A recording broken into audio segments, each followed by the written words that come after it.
On a beautiful summer day in 1774, a group of gondolas were slowly advancing towards the port of Stockholm. On one of those gondolas, there was a young princess who was coming to Sweden to marry the brother of King Gustav III. The bride's name was Hedvig Elisabeth Charlotte. She belonged to the noble house of Holstein-Gottorp and was born on the 22nd of March, 1759. Charlotte spent her childhood in Oiten, a small town surrounded by lakes in Schleswig-Holstein. Her parents, Frederick August, Prince of Lübeck, and his wife, Friederike of Hessen-Kassel, did whatever they could to educate their only daughter in a way that would increase her chances of finding the best possible husband. They hired a French governess, and Charlotte started taking lessons in drawing, music, literature, history, and French. Deeply grateful to her parents and aware of her privileged social position, the young princess declared her love and respect for them, promising to be worthy of the fortunate social position she was born in. As time went on, Charlotte was becoming a confident young girl. About her assertive behavior, she later said, "I am by nature quite arrogant, but I have been taught during my upbringing to suppress this evil inclination, which, however, sometimes wants to return. Yet I seek to disguise it myself, so that no one will notice it. Love is not easy on my heart, but I am very sensitive to friendship, and those who have won mine can be assured of its permanence." Meanwhile in Sweden, King Gustav III needed an heir to secure the future of the royal throne. The king and the queen, Sophia Magdalena, were unable to have children, so Gustav turned to his younger brother Charles, the Duke of Zondermanland, for help. He brought up the name of their cousin Charlotte, and a marriage was arranged between Charlotte and the Duke. The king was happy to organize a royal wedding and sent over an official delegation to Wismar to bring the young bride to Sweden. A young countess called Sophie von Fersen was also part of that group. She belonged to the noble and influential Swedish family and was 2 years older than Charlotte.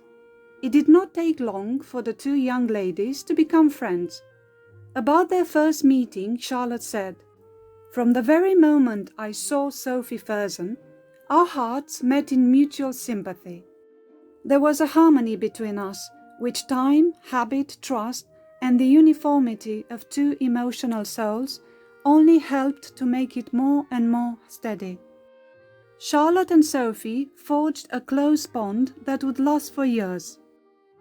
The elaborate and lavish wedding was celebrated in July 1774, when Charlotte was 15 and her husband, the Duke, was 25. After the wedding, members of the royal court attended a masquerade ball, where the young bride made a good impression. She was beautiful and had a lively temper. Always in good spirits and friendly, Charlotte quickly became popular with the people of the royal court. When Charlotte was 16, she had a sudden inspiration. Feeling a little bit lonely and wanting to avoid getting bored, she decided to write her memoirs. Explaining her reasons for doing so, she said, "I have always been amused by reading, especially by historical books and court memoirs in general. It has therefore seemed pleasant to me to be able to leave such myself at the service of the public after my death. A person in my society often has the opportunity to be alone. I said to myself one day, to always sit and read becomes monotonous. You need variety and some definite daily occupation. I therefore decided to write my memoirs, which could prepare me for a constant and varied occupation and become of interest to the future." Day by day, Charlotte got used to the life at the royal court, and she became a keen observer of people and their adventures. Intent on entertaining the reader, she chose an original style of writing down her own impressions in the form of letters addressed to a friend. And who could that friend be?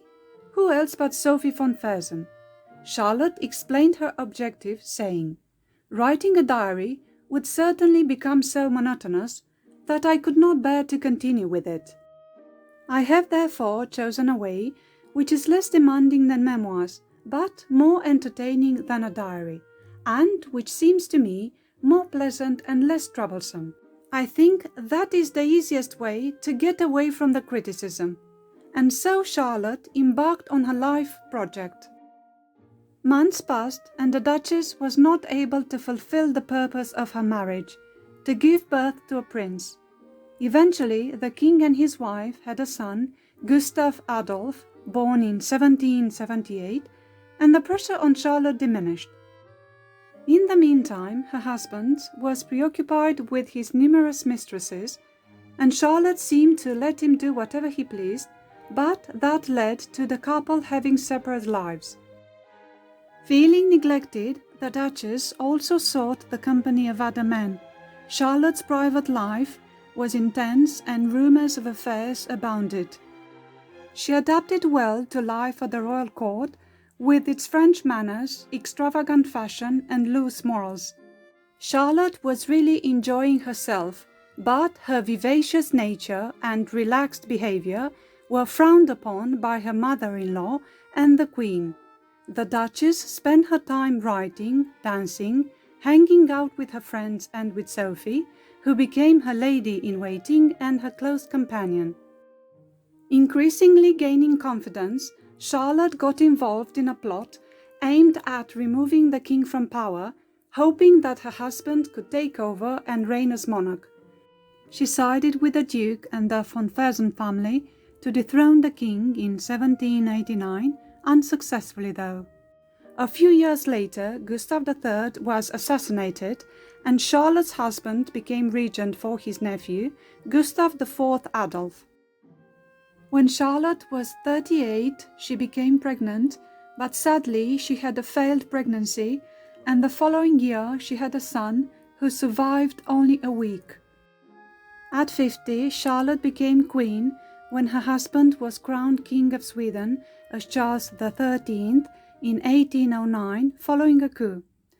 As queen, Charlotte combined intelligence and diplomacy in her desire to get involved in politics and support her husband's interests. She was a loyal political advisor to the king, and their relationship improved as they were getting older. The question of the succession to the Swedish throne was still unresolved, and so the search for a successor began, with different options being proposed. A French marshal called Jean-Baptiste Bernadotte was eventually elected successor to the throne of Sweden and adopted by the childless royal couple as their son, paving the way for his tenure as King of Sweden. When Queen Charlotte's husband became King of Norway in 1814, she also became Queen of Norway. During the volatile years of struggle for political power, Queen Charlotte was able to overcome uncertainty and difficulties, supporting her husband, who by then was old and in ill health. The king died in February 1818, and Charlotte died a few months later when she was 59. Although the main reason for bringing Charlotte to Sweden was that of securing the line of succession to the crown, with her talent and inspiration, Queen Charlotte was successful in offering the future generations a detailed and vivid account of life at the Swedish royal court, capturing its daily atmosphere and political events, covering a period of 42 years. Charlotte's honesty and her introspective abilities can only be admired. She candidly said, "There are not many who have learned the art of examining their inner selves. I have been taught to discover the most hidden secrets in my heart. Therefore, it is possible today to be able to present my portrait to those who do not fully know my both good and bad sides. Not only my friends, but also all who now wish to get to know me should probably be grateful that I do not want to deceive them, for there are many who believe that I have almost no faults, but that is only because they do not bother to examine me carefully, or also because I have sufficient ability to conceal them."